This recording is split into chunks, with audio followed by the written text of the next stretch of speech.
Bonsoir Julie, je ne sais pas si je te l'ai dit là, mais je suis content que tu sois là aussi. Julie est dans une des communautés de pratique, Ah, dans un des clubs de lecture, mais Catherine aussi en fait. Donc, je vous parle un petit peu de mon livre avant de débuter. Donc, Pratique gagnante et pédagogie 3.0, c'est le livre que j'ai écrit sur lequel j'ai travaillé plus de 7 ans à essayer de faire le tri dans mes pratiques entre celles qui sont payantes et celles qui sont moins. Et tranquillement, pas vite, je me suis mis à commencer à mesurer quelles pratiques payaient plus sur certains élèves. Peut-être, Pierre, fermer ton micro. Puis, quelles pratiques payaient moins. Puis les devoirs, ils en font partie nécessairement. Puis les devoirs, c'est dans le chapitre 4. Fait que je prends quand même beaucoup de temps avant d'aborder le sujet. J'en parle dans le chapitre 1, mais c'est plus vers le chapitre 4. Donc, si je termine mon pitch de vente, si jamais vous voulez l'acheter, il est quand même cher, il est 50 mais faites-le acheter par votre équipe école. Comme ça, vous l'avez gratuitement pour le temps des fêtes. Puis c'est fantastique. Il y a une dernière petite communauté aussi qu'on s'apprête à démarrer. Il y a la place pour 2 professeurs. Fait que si jamais ce que je vous dis ce soir, ça vous intéresse, ben, soit m'écrire en privé ou par la communauté, puis on débute. Donc, les devoirs. J'ai pensé séparer les devoirs ce soir en 3 sections. La première, c'est quels sont les types de devoirs. La deuxième section, ce serait si on veut faire les devoirs, comment il faut bien les faire. Puis là, je vais vous inviter à comparer peut-être les pratiques que vous avez avec celles que je vous suggère de mettre en place. En fait, pas que moi je vous suggère, là, que Steve Bissonnette vous suggère de mettre en place pour avoir un maximum d'efficacité. Puis par la suite, je vais vous donner 7 raisons pour lesquelles ça fait du dommage les devoirs. C'est sûr que j'utilise des mots gros, là. Fait que l'idée, c'est de se faire une opinion avec la vôtre, puis comparer avec la mienne, poser des questions, se confronter des idées aussi. On va tous finir amis à la fin de cette rencontre-là, mais l'idée qui est derrière, c'est plus de dire, OK, cet argument-là, je n'y avais pas pensé ou je vais aller valider ça dans ma classe. Il y a aussi souvent 3 arguments qui font qu'on continue à donner des devoirs, du style mes collègues n'en donnent, donc moi, je ne peux pas arrêter d'en donner. Le deuxième argument le plus populaire, c'est les parents. Oui, mais si j'arrête de donner les devoirs, les parents, ils n'aimeront pas ça. Puis le troisième, ben, c'est faut que je les prépare pour le secondaire. Le secondaire, il va avoir 1000 devoirs, donc je suis obligé d'en donner. Donc, je vais traiter ces 3 arguments-là à la fin de la présentation. Alors, quels sont les types de devoirs dans un premier temps? Donc, si vous avez des questions, vous pouvez les écrire dans le clavardage ou encore aller sur Slido. C'est plus facile, là, je le vois en gros sur mon écran. Puis je vois qu'il n'y a aucun pouce en l'air, comme si ces recherches, les éléments n'étaient pas appréciés. Fait que je vous invite à aller là-bas. Donc, les différents types de devoirs. Il y a les devoirs de répétition de tâches simples. C'est eux autres qui sont les plus payants. Par exemple, faire pratiquer les additions à des élèves sur des feuilles d'addition. Ça, c'est probablement le devoir qui est le plus payant. Et les devoirs complexes, donc des problèmes à résoudre, des tâches complexes, une production écrite à faire à la maison, c'est probablement le pire des devoirs qu'on peut donner parce que ça requiert une compétence élevée. Puis souvent, le jeune, il va se retrouver tout seul en train de faire son devoir ou des fois, il va avoir une aide, un enseignant, un parent, excusez, un tuteur ou encore un grand frère qui va essayer de l'aider. Puis il risque de donner des trucs qui vont être différents de ce qu'on voudrait qu'ils obtiennent. Il y a les devoirs qui sont sous forme de projet aussi, où est-ce qu'on fait un projet en sciences, puis là, ou une présentation orale, les élèves préparent ça à la maison avec leurs parents. C'est souvent le devoir qui est apprécié par les parents. Et le dernier devoir, qui est le devoir de complétitude, ça c'est, on a fait la page 25 en classe, tu n'as pas eu le temps de finir, ce soir tu compléteras ton devoir à la maison. Donc, les devoirs de complétitude, c'est aussi un des pires devoirs à donner parce que les jeunes qui vont se retrouver avec des devoirs, c'est les élèves qui sont en difficulté en classe, puis quand ils vont se retrouver le soir, ils vont se retrouver avec les numéros les plus complexes, souvent dans le cahier, numéro 1 est facile, numéro 2 un peu plus difficile, numéro 3, il y a des subtilités dedans. Puis l'élève risque de se retrouver seul avec les subtilités. Puis, ce ne sera pas évident là, pour lui d'arriver à gérer ça une fois qu'il est tout seul. Donc, je fais vraiment une démarcation entre les devoirs et les leçons, ce qui n'est pas toujours le cas dans la littérature. Donc, les leçons, c'est tout ce qui est de forme d'étude qui amène à une évaluation, alors que les devoirs, c'est plus une tâche qu'on a à réaliser. Donc, moi, c'est les devoirs que je vous parle ce soir. Si jamais là, il y a une question. Stéphane, ouais, Stéphane, il y a une question là, que c'est parce que la personne, je pense qu'elle a pris seulement le dernier argument que c'est pour les préparer pour le secondaire. Puis là, la personne elle pose la question si cette rencontre-là est seulement pour les profs du primaire. J'ai écrit dans le clavardage que c'était non, parce que c'était un argument en fait. Je pense que c'est ça, hein. Ben oui, en fait. C'est juste que je vais parler plus de ma compétence à moi, parce que je suis enseignant au primaire en 5e année. Ça fait une vingtaine d'années que j'offre au primaire. L'effet sur la réussite, l'effet des devoirs sur la réussite est plus grand au secondaire. On va en parler tantôt un peu, mais donc au secondaire, c'est recommandé de donner des devoirs, tandis qu'au primaire, on pourrait retirer les devoirs puis augmenter la réussite des élèves.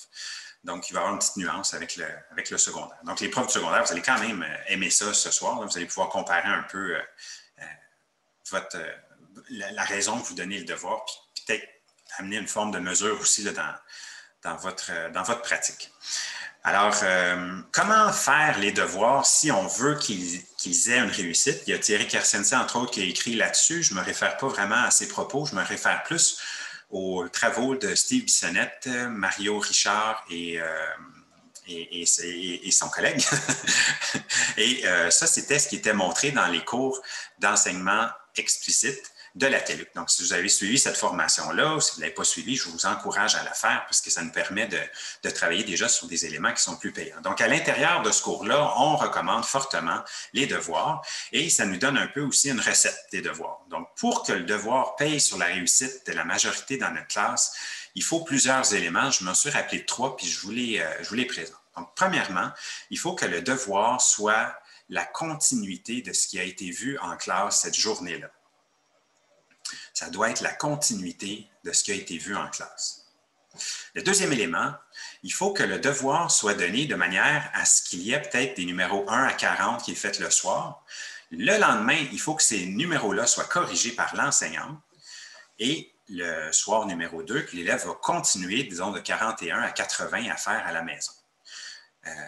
Quand le devoir est fait dans cet environnement-là, poursuite de ce qui a été fait à l'école la journée même, un demi-devoir qui est corrigé par l'enseignant le lendemain, puis que l'élève va poursuivre. À ce moment-là, les devoirs donnent un excellent réussite sur l'acquisition de la notion, pour différentes raisons. La première, c'est que c'est frais encore à la mémoire du jeune. C'est pour ça que ça soit dans la continuité de la journée. Le fait que le devoir va être fait à moitié, puis va être corrigé en cours de processus par l'enseignant, pas en grand groupe, pas en magistral où est-ce qu'on affiche le devoir puis on le corrige devant tous les élèves, mais que ce soit l'enseignant qui le fait. Parce que l'enseignant, souvent, il va rajouter des petits détails ou il va rajouter des éléments là, dans sa correction qui ferait que si c'était corrigé par une plateforme, par exemple, bien, ces éléments-là, ils ne seraient pas présents dans la correction. Donc, il faut que ça soit corrigé par l'enseignant pour avoir une rétroaction par le titulaire.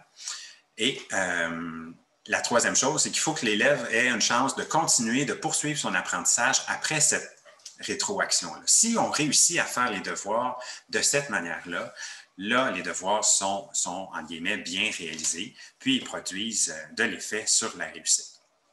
Et là, je glisse dans les 7 raisons pour lesquelles moi, j'ai enlevé les devoirs de ma pratique et comment même j'ai mesuré que c'est à l'avantage de mes élèves de les retirer. Donc, vous avez sûrement entendu dans ce que je viens de dire que le plan de travail ne semble pas tenir la route. Si le vendredi, je prédis ce que je vais faire mardi dans la classe, souvent, il va y avoir plein de choses qui vont faire que mardi, peut-être, je n'enseignerai pas l'élément pour lequel je vais avoir donné le devoir le mardi soir. Donc, le plan de travail ne peut pas être cohérent avec ces devoirs qui sont donnés de cette manière-là. Il y a des fois des enseignants qui me disent « Oui, mais Stéphane, les devoirs de la semaine qui s'en vient sont le prolongement de ce que je viens de faire cette semaine. » Donc, mon jeune, quand il va arriver mercredi à faire un exercice, disons, découvrir c'est quoi le nom, bien, je l'ai vu la semaine dernière, donc il devrait être capable de le faire. Mais en fait, dans les faits, c'est utopique. C'est utopique parce que mes élèves en difficulté, ils ne se rappelleront pas des subtilités pour découvrir le nom, puis ils risquent, pendant ce devoir-là, de répéter des erreurs. Donc ça, je vais y revenir tout à l'heure. Donc, numéro 1, le plan de travail qu'on fait pour aider les parents. Et je suis parent, moi aussi, là, de 2 jeunes. C'est le fun d'avoir le plan de travail parce qu'on prend l'avance pendant la fin de semaine, mais je sais que ce n'est pas tout à fait cohérent avec nécessairement ce qui est vu en classe. Le deuxième élément, et là, il y a certaines personnes qui vont me critiquer haut et fort, mais c'est les recherches des données probantes. Et là, de temps en temps, je vais sortir des chiffres comme ça. Donc, les chiffres, ça veut dire, je ne sais pas si le chiffre est à l'endroit, parce que des fois, ma caméra fait comme une espèce de miroir, là, mais bref, j'espère. Ah, merci Morgane. Donc, ce que je fais référence, c'est que là, c'est plus Stéphane Côté qui va parler, c'est les données probantes. Puis l'angle des données probantes qui m'intéresse beaucoup, c'est les travaux de John Hattie, chercheur international, qui, depuis 1990, a commencé à lire, à compiler les méta-analyses qui se font au niveau planétaire en éducation, puis il a trouvé une façon de placer en classement les différentes choses qu'on fait dans une classe ou les différents éléments qui entourent la réussite d'un jeune, puis de faire une espèce de classement, puis dire, bien, les pratiques que vous faites qui sont en haut de mes recherches donnent plus d'effets sur la réussite que celles qui sont plus basses. Une autre façon de voir ça, ce serait les enseignants qui ont des très hauts taux de réussite et d'engagement, ils ont des pratiques communes. Puis souvent, les pratiques communes qu'ils ont se retrouvent à être dans les éléments, dans les méta-analyses qui ont fait des recherches et qui ont prouvé que certaines pratiques étaient plus payantes que d'autres. Entre autres, la RAI, réponse à l'intervention, c'est ultra payant. Les CAP, les communautés d'apprentissage et de pratique, c'est aussi ultra payant. Puis ça se retrouve dans le très, très haut, ça, des données de John Hattie. Donc, à ce moment-ci, je ne vous parle plus de moi, je vous parle des recherches internationales sous l'angle de John Hattie, mais il y a d'autres chercheurs aussi d'autres chercheurs qui ont traité les données probantes d'une autre manière aussi, mais donc, dans le fond, je suis en contact avec John Hattie, je l'aime beaucoup, puis il a pris du temps de m'aider aussi dans ma carrière. Donc, qu'est-ce qu'il dit? C'est que les devoirs ont un effet de 0,29 sur la réussite des élèves. Peut-être que ce chiffre-là ne vous dit rien du tout, là, mais pour vous donner une idée d'ampleur d'un 0,29, donc une autre pratique, un autre élément dans la pédagogie qui a un effet similaire, c'est les directions. Les directions ont un effet de 0,33 sur la réussite de vos élèves. Donc, si on est capable de dire que ma direction a un impact positif sur la réussite de mes élèves et que j'utilise les devoirs et qu'il y a un effet similaire, 0,29, sur la réussite de mes élèves, bien, ça vous donne une idée peut-être de l'impact de cette réussite-là. Si on commence à analyser le 0,29 puis on le divise, en fait, si on va regarder au premier cycle, ça a un effet de 0,15. Donc, ça a un effet positif, mais très, très, très négligeable sur la réussite. Et là, la question que je vais vous demander, c'est combien de temps qu'on investit dans une pratique qui a aussi peu d'effet sur la réussite. Ça, c'est un des éléments là, qui m'importe avec la pédagogie 3.0. On doit réussir à amener plus d'élèves à réussir rapidement. Quand ça se produit, notre tâche se soulage beaucoup puisqu'il y a beaucoup moins d'élèves qui sont désengagés. Donc, c'est important d'avoir des pratiques qui vont être payantes. Donc, 0,15 au niveau du premier cycle, 0,35 au niveau du troisième cycle. Donc, cinquième, sixième, ça commence à avoir un effet qui est observable. Donc, selon John Hattie, dans sa liste, il mentionne que quand on approche ou quand on dépasse le 0,4, le 0,40, bien qu'on commence à observer un impact positif sur la réussite des élèves. John Hattie n'a jamais dit d'annuler les devoirs puisque c'était un effet de 0,29. Il fait juste nous informer que c'est une pratique qui est peu payante sur la réussite. Quand on fait l'ensemble de la manière que tous les profs le font, il y a des profs qui font mal les devoirs. Moi, je les faisais mal. En fait, je donnais un plan de travail, je corrigeais en grand groupe, en magistral devant ma classe pendant 30 minutes là, tous les matins qu'on débutait. Si on fait les devoirs de même, c'est sûr que ça endommage la réussite. Si on va au secondaire, il y a des gens peut-être du secondaire qui sont là, on mentionne que ça a un effet de 0,65 à la fin du secondaire 5. Donc, 0,65, c'est équivalent à l'enseignement explicite qui a un effet de 0,59. Ça a une équivalence avec une rétroaction très pertinente quand on s'entraîne à donner de la rétroaction. Une de mes prochaines vidéos va être sur la rétroaction, justement. On a un effet de 0,65 aussi avec la rétroaction. L'évaluation formative a un effet aussi équivalent. Donc, l'idée de dire les devoirs au secondaire 4, 5, ça a un effet très, très visible sur la réussite. Donc, la recherche, selon John Hattie, nous mentionne que les devoirs ont un effet négligeable. La quantité de temps que je dédiais aux devoirs, c'était environ 30 minutes par jour. Donc, quand ils rentraient, les élèves le matin, on prenait ce temps-là pour corriger en grand groupe. Je pensais que c'était correct de faire ça. J'ai réalisé qu'il y avait plusieurs choses qui étaient dommageables en faisant ça. La première, c'est le temps. Si je fais 30 minutes fois 140 jours, je sais, on a 180 jours, mais je ne leur donnais pas des devoirs le vendredi. Donc, 30 minutes fois 140 jours, ça nous donne 70 heures. Je passais donc 4 semaines par année à corriger des devoirs en grand groupe. Je passais 4 semaines par année à utiliser une pratique qui, de par la manière que je tenais les devoirs, était négligeable ou même néfaste là, pour certains de mes élèves. Donc, si on me disait, Stéphane, je te donne 1 mois de plus d'enseignement, puis tu n'as rien à changer dans ta pratique, juste à retirer les devoirs, bien, moi, je serais porté à être partant avec cet élément. Donc, le plan de travail, il n'est pas en lien avec la recherche. Les méta-analyses nous disent que ce n'est pas payant. Ça va aussi avoir un impact sur le temps dans la classe.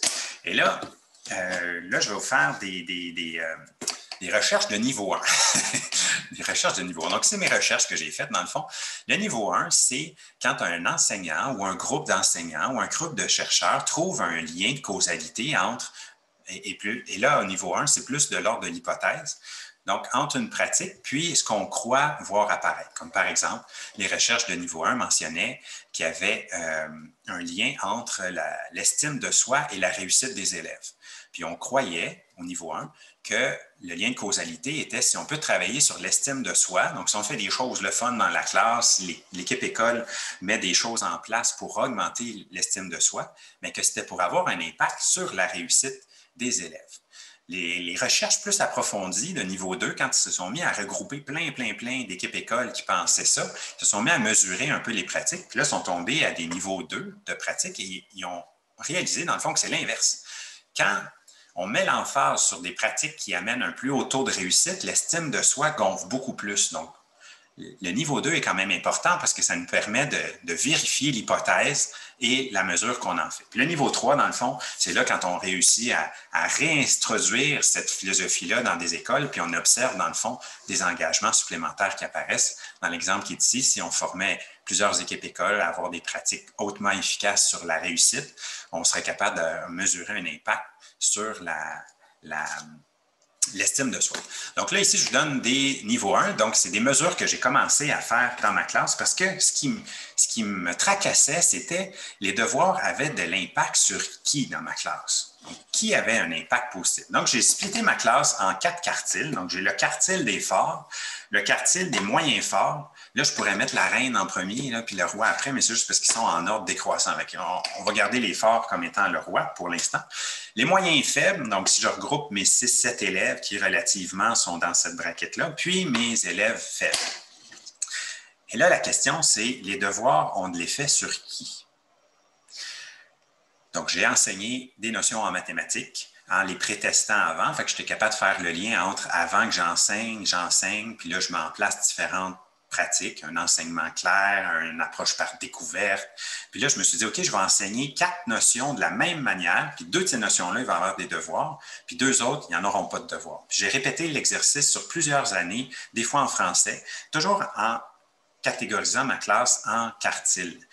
Et là, je me suis mis à dire, OK, j'enseigne avec les devoirs, puis je retire mes devoirs, qui en bénéficie, puis qui est perdant avec ça. Donc, mes plus forts, mon quartile les plus forts, que je donne des devoirs ou pas, ça a 0 impact sur leur réussite. Donc, je donne des devoirs, puis il y a 25 % de ma classe que ça leur sert à rien. Mes moyens forts.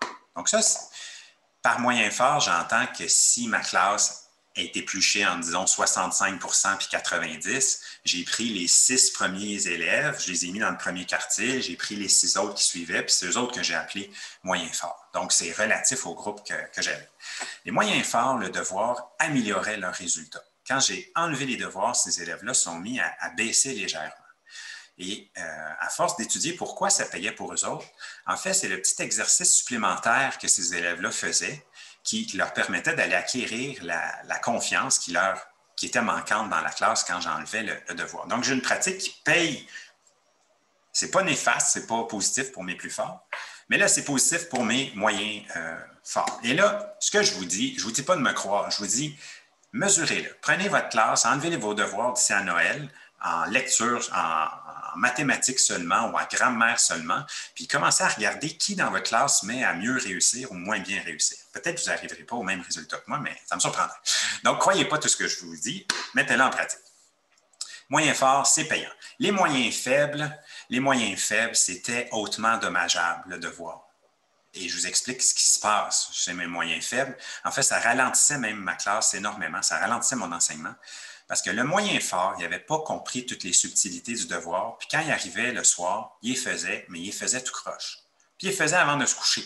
Ce qui fait que le cerveau, ce qu'il retenait, c'était la mauvaise façon de faire, peu importe les tâches que je leur donnais. Là, le lendemain, quand je me rendais compte que ces élèves-là avaient mal compris, là, il fallait que je leur désapprenne leur mécanisme qu'ils avaient mis en place. Il fallait que je leur remonte la technique. Et ça, c'est terrible en fait de temps. Là. Ça prend énormément de temps de classe. Et ça amène du désengagement aussi.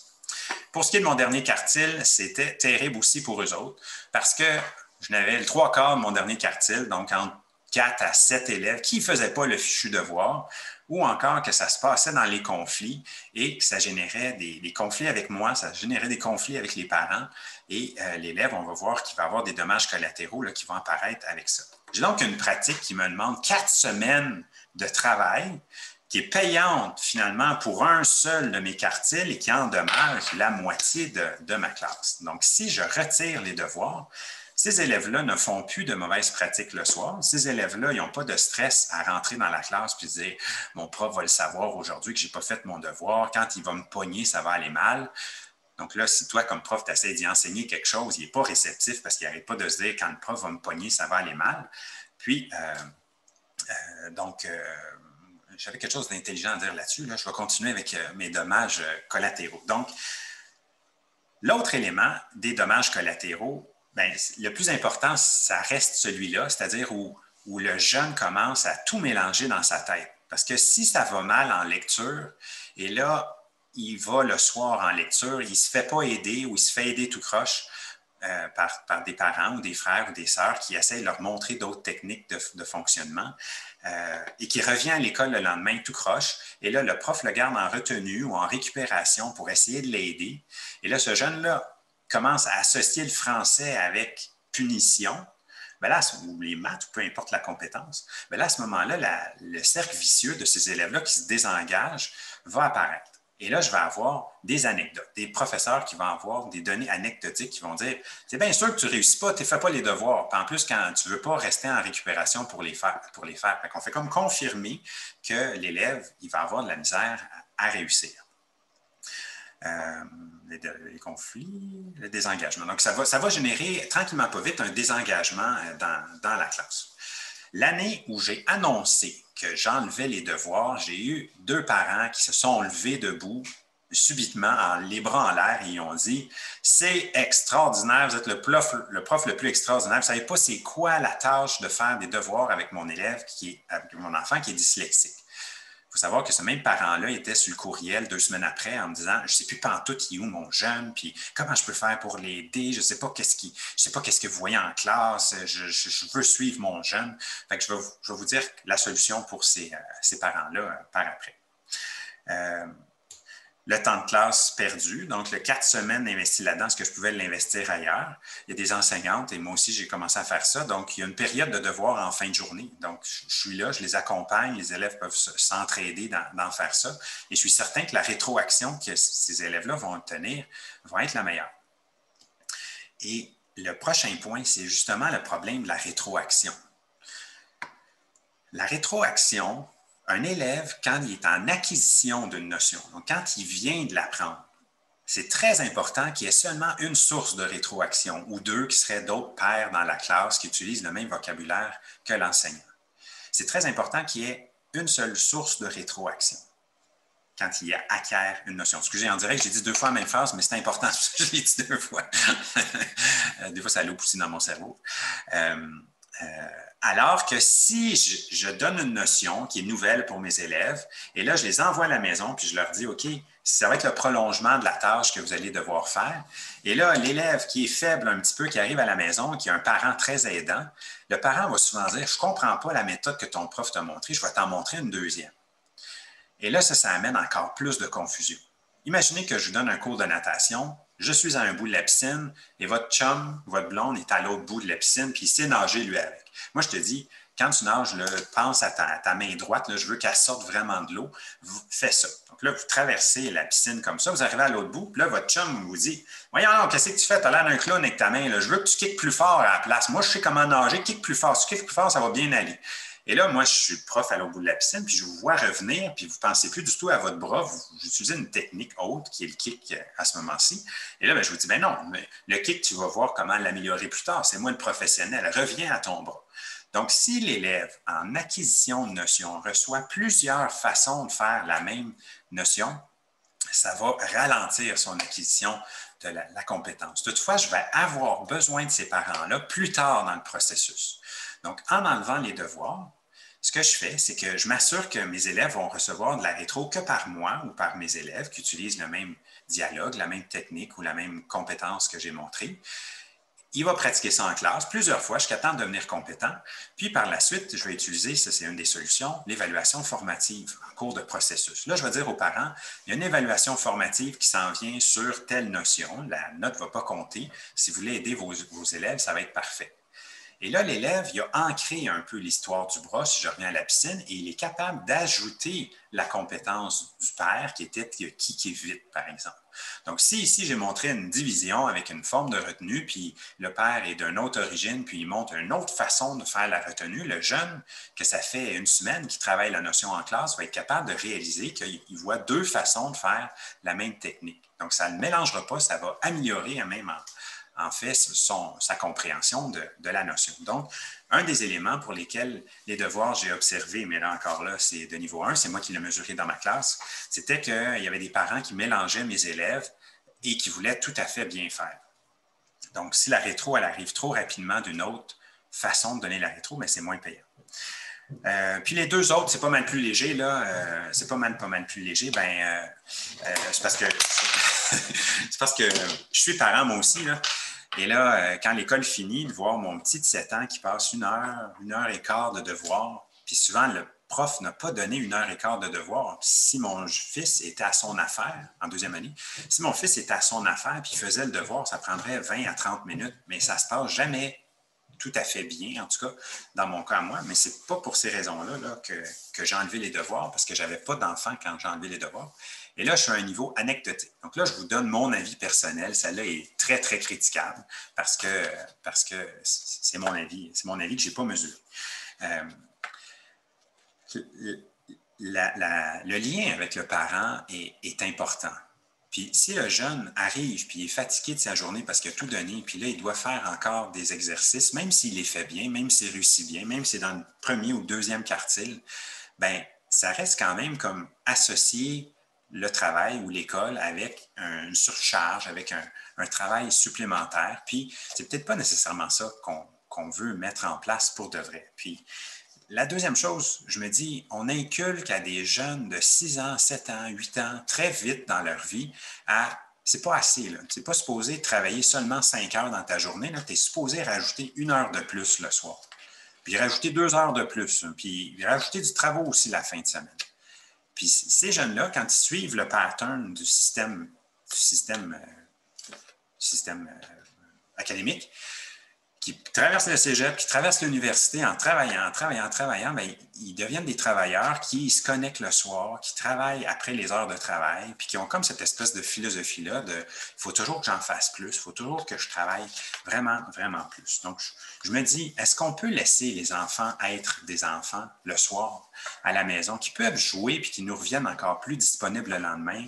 Ils rentrent dans la classe, sont heureux parce qu'ils n'ont pas de crainte d'avoir des devoirs non faits, qui ont mal fait, ou encore de se corriger en grand groupe, puis de réaliser pendant qu'ils se corrigent en grand groupe qu'ils n'avaient pas bien compris la veille, puis là, ça l'amène tout plein de confusion. Est-ce qu'on peut éviter tous ces éléments-là? Puis la réponse, en fait, pour moi, ça a été oui. Maintenant, il y a des arguments, 2-3 arguments, puis par quoi je les ai remplacés. Donc, comme je vous ai dit, j'ai replacé mes parents dans la position qui sont optimales, c'est-à-dire pour faire de la révision, pour ceux qui sont capables d'en faire avec les élèves. Donc, les élèves arrivent fort chez leurs parents leur montrent d'autres techniques, puis les élèves sont capables de prendre ce deuxième élément-là puis de l'ajouter pour se bonifier. J'appelle ça l'effet parent amplifié là, par l'étude aux évaluations formatives. L'évaluation formative, c'est une pratique qui permet aux jeunes de dire « j'ai encore une chance de me reprendre ». Si je me plante, si je réalise que je n'étais pas prête, je pensais que je l'étais, mais je n'étais pas prête, bien, ça donne une opportunité de se reprendre par la suite. Il reste les 2-3 arguments. Par quoi on remplace les devoirs? Donc, moi, j'enseigne en 6e, ils s'en vont au secondaire l'année prochaine. Il faut absolument que je les prépare pour le secondaire parce que ceux que je ne donnais pas de devoirs, puis mes élèves arrivent au secondaire, puis c'est la catastrophe parce qu'ils ne savent pas comment gérer ça. Bien, on peut le faire en va-et-vient dans l'année. Si vous avez déplacé les devoirs sous forme d'études, c'est ultra payant aussi. Fait que l'élève, il s'habitue à rentrer dans son horaire, à se préparer pour certaines évaluations qui s'en viennent, certaines évaluations formatives. On peut faire des blitz de devoirs. Fait que pendant un mois de temps, on a des devoirs. Pendant l'autre mois, on n'en aura pas. Pendant un mois de temps, on a des devoirs. Parce que quand il va arriver au secondaire, c'est sûr qu'il va falloir qu'il soit capable de produire ses devoirs.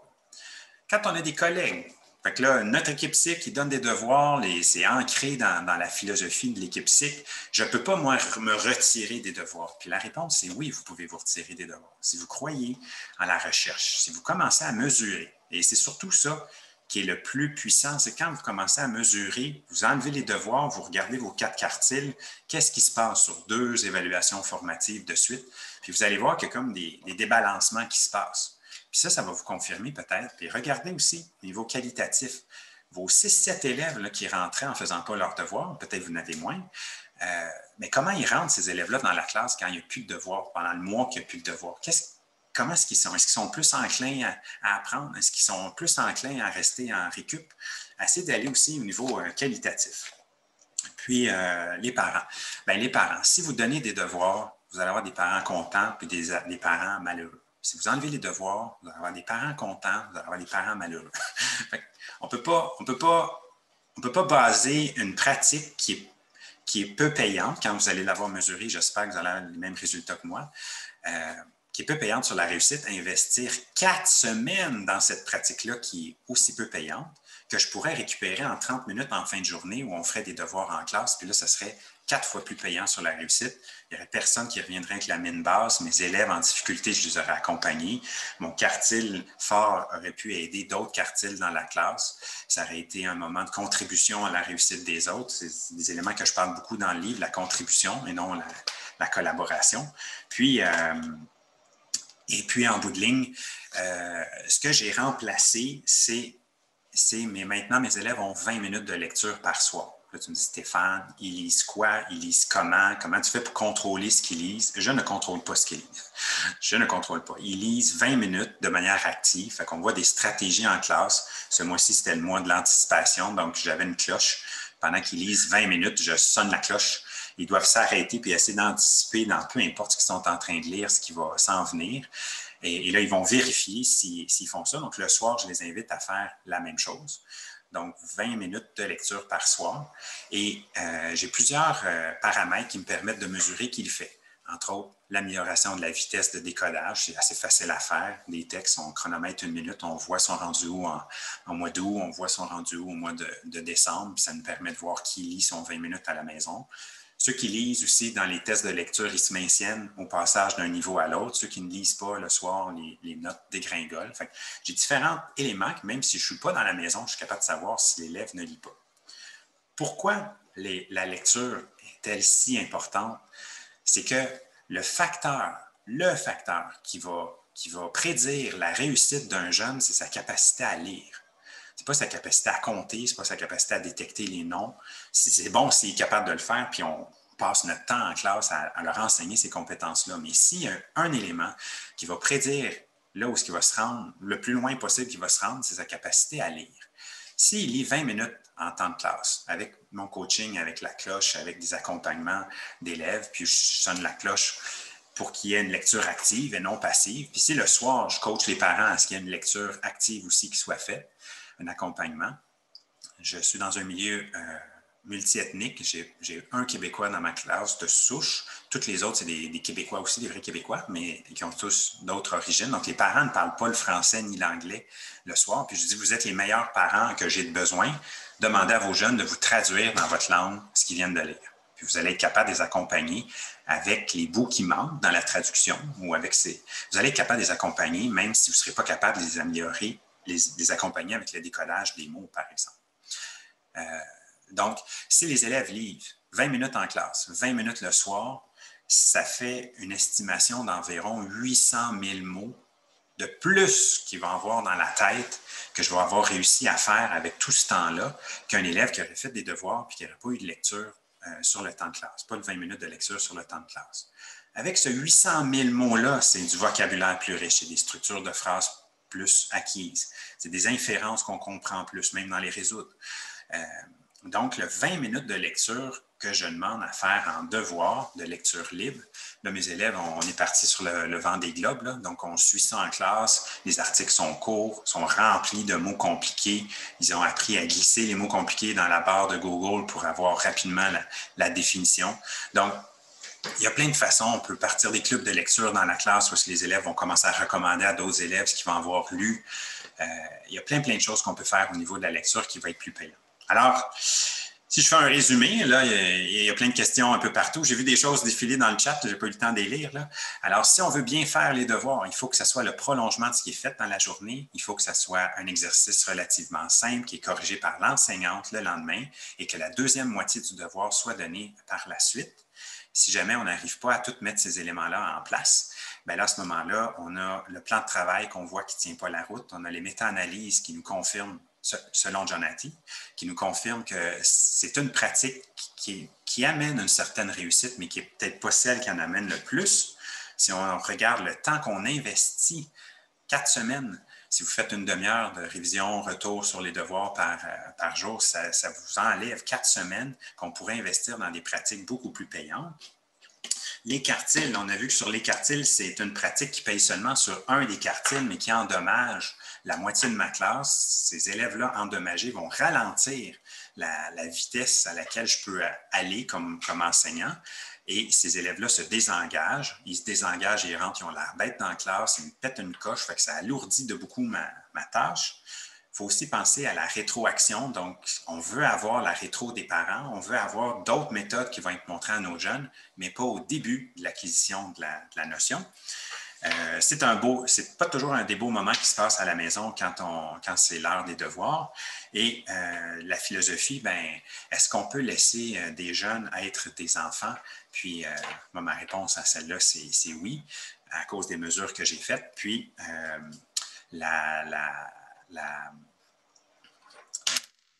c'est ça. Il y avait une autre chose, mais elle est partie. Alors, je vais répondre aux questions. Si vous avez des commentaires, des insultes, s'il y a quelque chose que j'ai dit que vous voulez m'agresser, c'est le temps de le faire. Il n'y a pas de problème. Je n'irai pas pleurer sur mon oreiller ce soir. Alors, Pierre, je ne sais pas si tu as vu des choses passer qui étaient plus fréquentes que d'autres. Sinon, au niveau du top, j'ai beaucoup de 1. Là. Les parents trouvent qu'il y a trop de devoirs, mais essayez de les enlever. Ouch, comment vont les CSS qui les ont abolis? C'est une bonne question. Je n'ai pas la réponse à ça. L'ambiance est bonne, Stéphane. Hein? Il n'y a pas de... Ah, c'est plat. Je voulais des gens agressifs, là. Je voulais des fêtes. Non, où sont silencieux, là. Mais non, l'ambiance est bonne, là. Les questions, évidemment... c'est pas mal, ça tourne toujours autour de la même chose, à mon avis. Là. C'est la gestion des parents, je pense, beaucoup plus que la gestion des enfants. Les enfants sont contents de ne pas en avoir. Mais comme tu dis, là, c'était parfaitement raison là-dessus, puis je vais renchérir, là, je me permets, là. Moi, mon argument de taille pour ne pas donner de devoir aux parents, c'est premièrement, c'est le pire moment de votre soirée avec votre enfant, je dirais de façon générale. De façon générale, c'est pas tout le monde pareil, mais ils sont rares les enfants qui disent « Ah, ben là, j'ai des devoirs. Attends, maman, je reviens. » Come on! On n'est pas là. Fait que, moi, je leur disais « Voyons donc, tu peux pas. » Puis les parents en demandent, mais je leur dis « Vous demandez des devoirs, puis c'est le pire moment avec votre enfant. Clairement, vous avez une maladie mentale. » il y a quelque chose qui ne marche pas. Je veux dire, je veux me pogner avec mon flow le soir. C'est, ça me tente, tu sais. Je veux dire, Mais tu sais, Pierre, ma vie est trop relaxe. mais c'est qu'ils veulent suivre, ils veulent accompagner, puis ils ont l'impression qu'en faisant ça, ben, ils n'ont pas juste l'impression, en faisant ça, ils savent où se situe leur jeune. Quand j'ai coupé les devoirs, puis il n'y avait pas les formatifs, j'ai perdu la moitié de mes parents. Puis là, j'avais la moitié de mes parents qui parlaient contre moi à mes élèves le soir. Fait que c'était pire, c'était pire. Fait qu'il a fallu que je trouve un ajustement.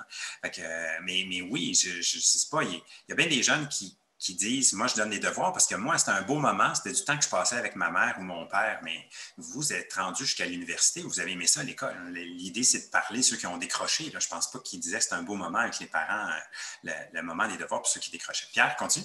Éric a une question qui dit que pensez-vous de la classe inversée? Par exemple, au lieu de donner des devoirs, ben, tu leur envoies une vidéo à regarder sur une notion quelconque. Ah, j'aime ta question. En fait, je l'ai mesuré. Ça a été la première chose que j'ai mesurée un peu par accident. Est-ce qu'il y a Parce des que choses que tu ne mesures pas, Stéphane? Non, non, mais clairement. parce que je veux pas prendre des décisions basées sur mon opinion ou ce que je pense. Ou un élève qui se met à aimer ça, là, j'ai l'impression que tout le monde aime ça. J'étais tanné de ça. J'ai fait trop d'erreurs dans le passé à ce niveau-là. Mais bref, euh, en 2012, quand j'ai été 4 ans conseiller pédagogique en technologie, puis c'était la mode en 2012, la pédagogie inversée, puis là, je venais de lire là-dessus, je suis retourné enseigner, commencé à faire des vidéos, j'ai donné ça à mes élèves. Puis là, je réalise qu'il y a 7 élèves qui n'allaient pas voir la vidéo explicative. Puis là, perfectionniste comme on est comme prof, ma vidéo la plus poussée m'a demandé 12 heures de travail. Entre autres parce que le maudit iPad a planté plein de fois, mais ça, c'est un autre détail. Et là, je me suis dit, il m'a fait de la prostitution pédagogique. Oui, tu as bien entendu, c'est le mot que j'ai utilisé. En fait, je me suis mis à faire passer des vaches dans mon explication de mathématiques, puis il y avait des choses qui tombaient ces vaches. Je me suis dit, ils vont tellement trouver ça drôle qu'ils vont s'appeler, qu'ils vont dire « Hey, va checker le cours du prof! » Le lendemain, 5 élèves rentrent puis ils n'ont pas vu l'explication. Et là, je me suis dit, ces pauvres-là arrivent dans la classe, ils n'ont pas eu l'explication, puis je les mets en tâche. Fait qu'eux autres, ils partent comme avec 4 strikes de reculons. Et là, je me suis dit, OK, là, j'ai vu que je passais des heures de fou à faire ça. Là, j'ai dit, OK, je vais changer l'affaire, je vais m'enregistrer devant les élèves, puis je vais rendre la vidéo disponible aux élèves. Fait que là, tant qu'à passer 4 heures à expliquer une notion de maths que je peux expliquer en 30 minutes dans ma classe, aussi bien essayer d'exploiter ça. Fait que pendant 2 cours, je me suis enregistré avec la caméra et je rendais la vidéo disponible. Toute la classe a monté avec ça. Toutes les 4 quartiles ont monté. Mes faits ont réussi à comprendre la notion que j'enseignais. Rendu à la 3e fois que je m'enregistrais devant mes élèves, j'ai plein d'élèves qui se sont mis à dire des conneries dans la classe parce qu'ils voulaient s'entendre le soir sur mon vidéo. Fait que les 2 autres notions que j'enseignais, après, j'ai essayé de m'enregistrer, mais je n'ai pas rendu disponible ça. Je ne voulais pas que les parents voient ce qui se passait dans la classe. Fait que j'ai eu 4 notions en pédagogie inversée, 2 où j'enseigne, puis les élèves ont accès à la vidéo, puis 2 où j'enseigne, puis qu'il y a comme un cours normal. Là, dans le fond, il n'y a personne qui aurait accès à ça.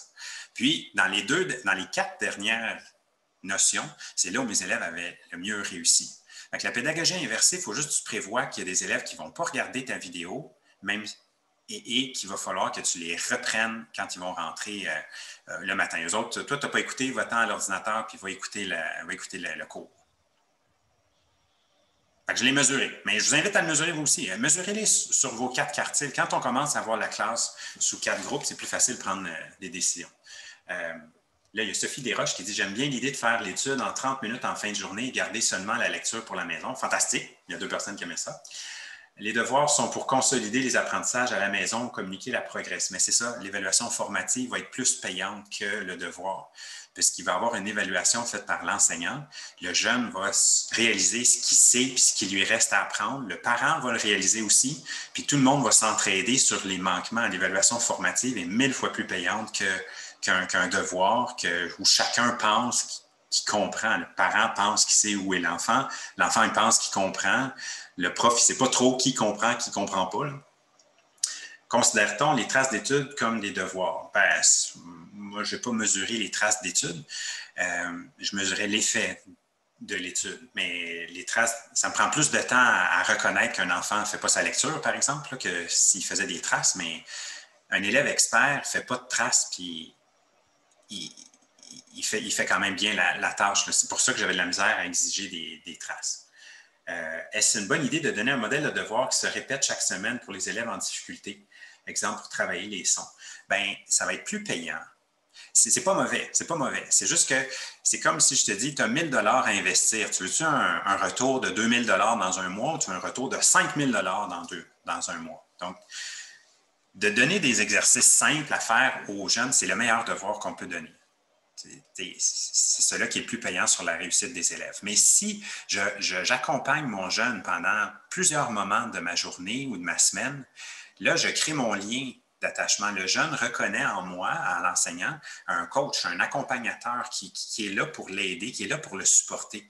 Puis là, il y a un facteur humain qui vient bonifier le facteur aussi académique là, qui est manquant.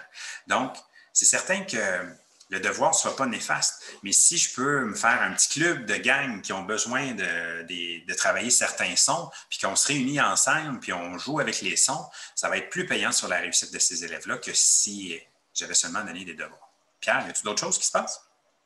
Non, mais ça roule pas mal là-dedans. Là. Il y avait Émilie qui disait: j'essaie d'envoyer un courriel hebdomadaire aux parents pour leur parler des notions qui seront vues pendant la semaine. Je leur suggère de parler avec leur enfant de ce qu'on voit en classe. Si l'enfant est capable d'expliquer, en principe, il a compris. Oui, ben, c'est sûr que c'est bon, mais là, c'est quel quartile qui est capable d'expliquer ce qu'il a compris?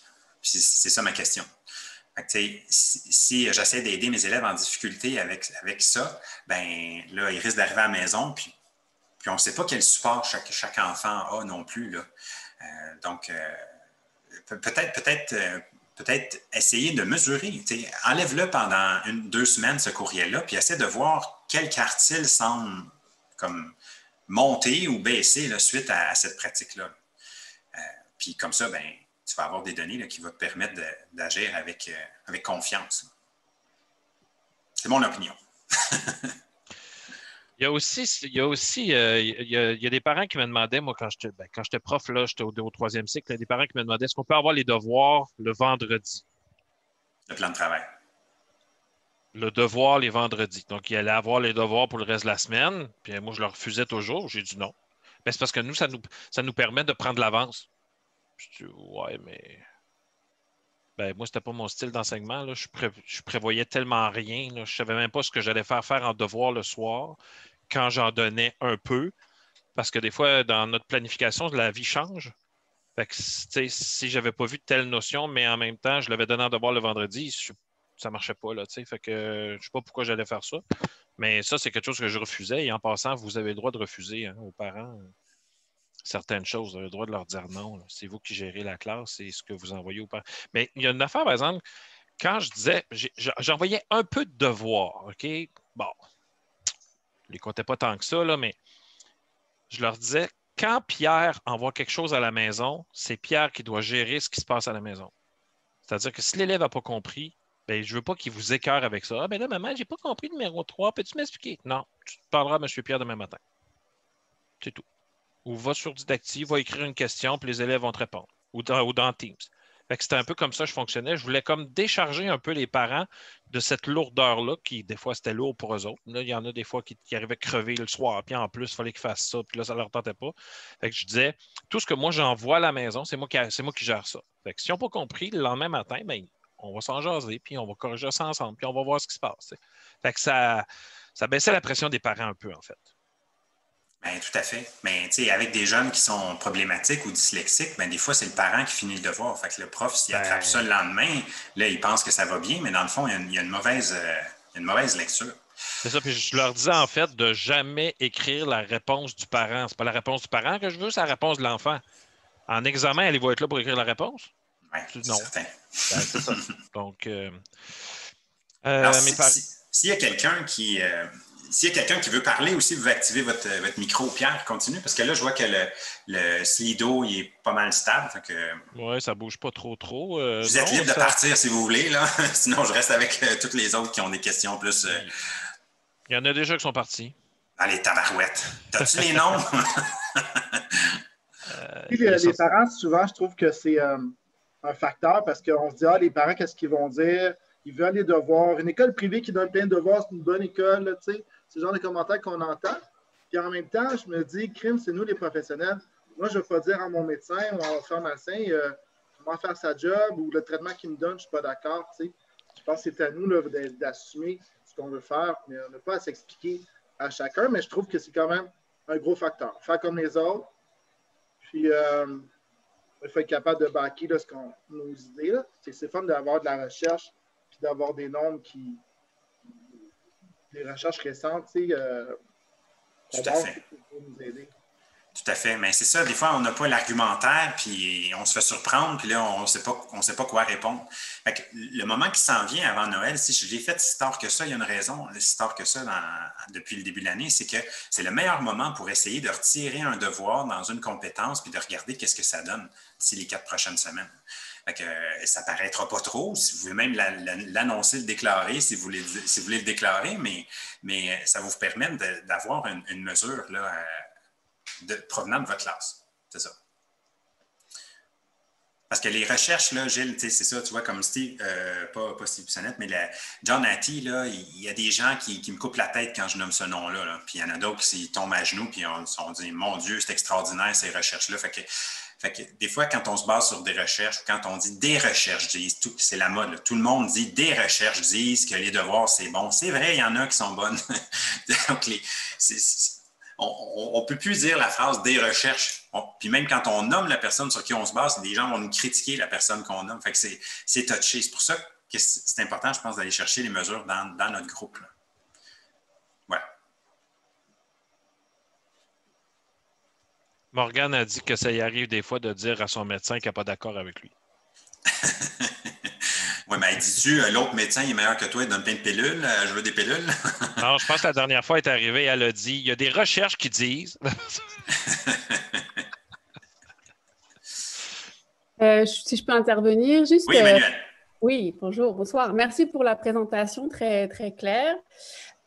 Puis ça rejoint, c'est des choses. Je me sentais un petit peu seule, mais là, je vois qu'on est plusieurs à penser pareil, donc c'est bien. Moi, l'argument qui vient, même si je suis juste en 2e année, mais c'est surtout, bah oui, mais au secondaire, ils vont avoir des devoirs, donc il faut commencer à les préparer, qu'ils s'organisent, etc. Donc, je pense plus au 3e cycle là, qu'au 1er cycle. Alors, qu'est-ce qu'on répond à ça? Bien, j'ai 2 réponses. La première, c'est il va falloir les entraîner à faire des devoirs. On n'a pas le choix. Ça fait partie de notre équipe cycle. Toutefois, est-ce qu'on a besoin de les entraîner 140 jours? Parce que de toute façon, il va falloir, tu sais, c'est comme dire, est-ce que je donne des cours de conduite à mes élèves de 6e année parce que dans 5 ans, ils vont avoir un test de conduite sur la route? Fait que ça, c'est le premier argument. Donc, oui, je vais vous entraîner, mais je ne vais pas vous entraîner tout le temps. Vous ferez le gros de votre travail plus tard. Mais le pire, c'est qu'il faut comprendre que si j'ai une pratique qui endommage la moitié de ma classe, cette moitié de classe-là va arriver plus faible en secondaire 1. Fait qu'ils vont en arracher encore plus au-delà des devoirs, au-delà de l'entraînement à faire des devoirs à la maison, ils vont en arracher encore plus. Si, 4 semaines de temps de classe, je le passe sur des pratiques plus efficaces. J'en parle dans mon livre, mais je ne suis pas tout seul qui en parle, il y en a plein. Des pratiques que vous faites déjà. L'idée, c'est juste de réussir à nettoyer entre ce qui est payant et ce qui l'est moins. Donc, si je remplace le 4 semaines par des devoirs en fin de journée, où là, j'ai un accompagnement avec des élèves qui contribuent à la réussite des autres, là, mes élèves, quand ils vont quitter ma classe, ils vont être meilleurs. Ils vont mieux connaître. Ils vont avoir moins de trous dans le fromage. Parce que des fois, je représente les enfants comme des tranches de fromage suisse. Parce que chacun a des trous dans leur apprentissage à des endroits différents. Puis là, quand tu empiles toutes les slices ensemble, des fois, il y a des trous qui passent de bord en bord. Il y a des notions entières qui ont été manquées. Donc, si j'ai une pratique qui est plus payante que le devoir, qui va amener plus de réussite, plus d'engagement chez plus d'élèves, bien, c'est elle que je vais solliciter. Puis celle-là, je vais être capable de la justifier. Je vais être capable de dire, monsieur, j'enseigne en 20 minutes maintenant. Mes rétroactions sont très claires. Les élèves s'entraident. L'évaluation formative, j'ai besoin de vous pour l'évaluation formative. Vous êtes la meilleure personne pour aider le jeune à les préparer à ça. Mais les devoirs, inquiétez-vous pas, vous allez être tout aussi bien en mesure de suivre l'apprentissage de votre jeune si vous les accompagnez dans les évaluations formatives. Puis là, à ce moment-là, ils n'ont vraiment plus rien à dire. Mais je ne dis pas ça pour planter parents, je fais juste dire ça pour camper ma crédibilité auprès d'eux, puis qu'ils disent « Ah, boy, ouais, il sait de quoi il parle. » Si je commence à parler aux parents de John Hattie, là, eux autres, ils s'en foutent pas mal. Même si j'ai des photos, je photographie avec John Hattie, ça ne change rien. Eux autres, c'est qui lui? on est dans l'anecdotique, mais je veux dire, moi, j'en ai 3 qui ont été à l'école alternative. Il n'y en avait pas de devoirs, là. Tout se faisait en classe ou à peu près. Ils sont rentrés au secondaire, au collège privé. Bon, les 2 premiers mois sont raides, là, mais après ça se replace. Ils prennent le beat à leur rythme. Il y en a, ça prend plus que 2 mois, là. Mon dernier, on est en secondaire 3, puis on est toujours en train d'apprendre.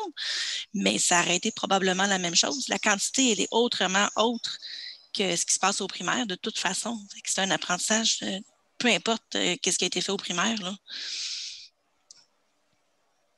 Moi, j'ai meilleur ami de mon fils qui est allé à l'international là, avec Masterville.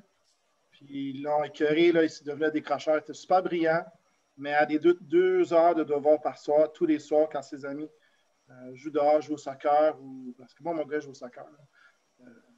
Puis il a juste lâché l'école à 16 ans. C'est un brillant, là, mais ils l'ont écœuré. T'sais. Mais c'est vrai pour tous les autres élèves. Là, il y en a qui sortent de là et qui vont loin, mais c'est pas bon pour tout le monde. Tantôt, on parlait de quartile, là, c'est pas bon pour tout le monde. Mm-hmm. Tout à fait.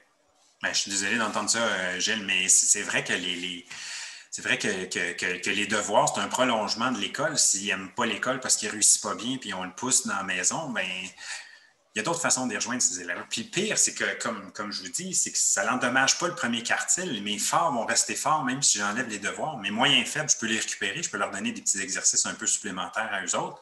Puis à ce moment-là, tout le monde est content. Mais Emmanuel, vous êtes super patient comme prof de prendre 1 heure votre dimanche soir là, pour être présent. Là. C'est fantastique. Je vous félicite pour ça. Emmanuel, je t'écoute. En fait, aussi, ce qui est intéressant, c'est de parler avec les parents, de voir un peu comment sont faits les devoirs. Moi, j'en donne pas beaucoup. Puis quand ils me disent, ça me prend 1 heure, j'ai un élève qui est en difficulté, mais quand même. Et puis là, il m'explique, bah oui, il faut qu'il lise la consigne en mathématiques. Et puis là, je fais, non, vous lisez la consigne. Là, on se concentre sur les mathématiques. Puis quand ce sera la lecture, ça sera à sa pointure. Puis... Et là, j'ai vu vraiment la maman vraiment être soulagée parce que c'est vrai que des fois, les rencontres de parents, ça sert beaucoup à ça aussi, de parler des devoirs. Et puis, on se rend compte que finalement, ça dure longtemps, mais ce n'est pas bénéfique pour personne parce que non, on n'est pas en train de vouloir comprendre à tout prix la consigne. Vous lisez la lecture aussi, la compréhension de lecture. On ne fait pas ça, on lit le texte. Puis la compréhension de lecture, c'est en classe, on fait les stratégies, tout ça. Puis le fait d'avoir fait ça, puis d'avoir ce soir de parler de ça en plus, ça me confirme qu'en début d'année, je pense que je mettrais beaucoup plus d'emphase sur les devoirs, comment faire les devoirs à la maison, ou plan ou leçon en tout cas, parce que finalement, ils en font plus, les parents, que ce qu'on demande finalement. Donc, c'est ça. Gardez le lien là. Comment vous faites les devoirs à la maison, ça donne des indices aussi. Tout à fait. C'est un bon point que tu amènes, parce que souvent, les parents rajoutent une couche qu'on ne veut pas qu'ils rajoutent. Là. Oui, tout à fait. Bon, ben, je vous invite à vous devenir membre de la communauté des pratiques gagnantes. Si vous avez d'autres questions, d'autres commentaires, j'avais fait un petit sondage. Là. Il y avait peut-être aussi sur au primaire, c'est pas mal populaire, là, comment tu appelles ça, les affaires en gestion de classe, là, où est-ce que tu fais un tableau puis tu marques qui respecte les règles? L'émulation.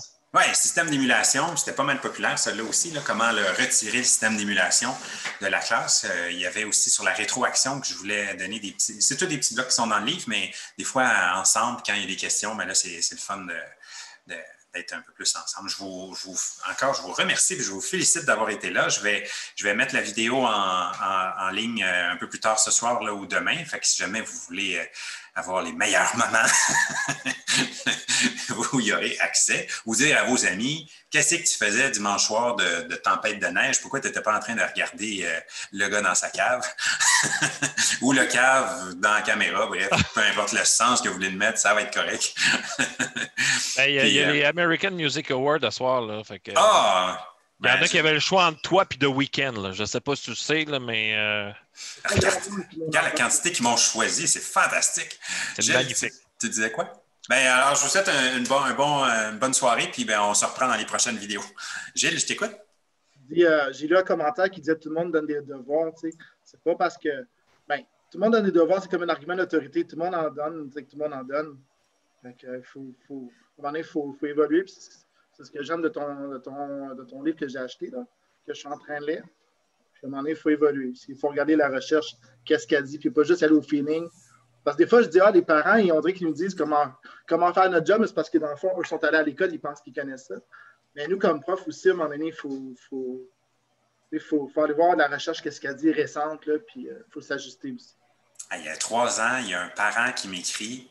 Il me dit le fils de mon chum au travail est en 3e année, puis il y a des devoirs. Je peux vous mettre en contact avec cet enseignant-là si vous voulez. Tabarouette. Le parent, il a reçu un courriel assez long. Il m'a perché avec les devoirs après.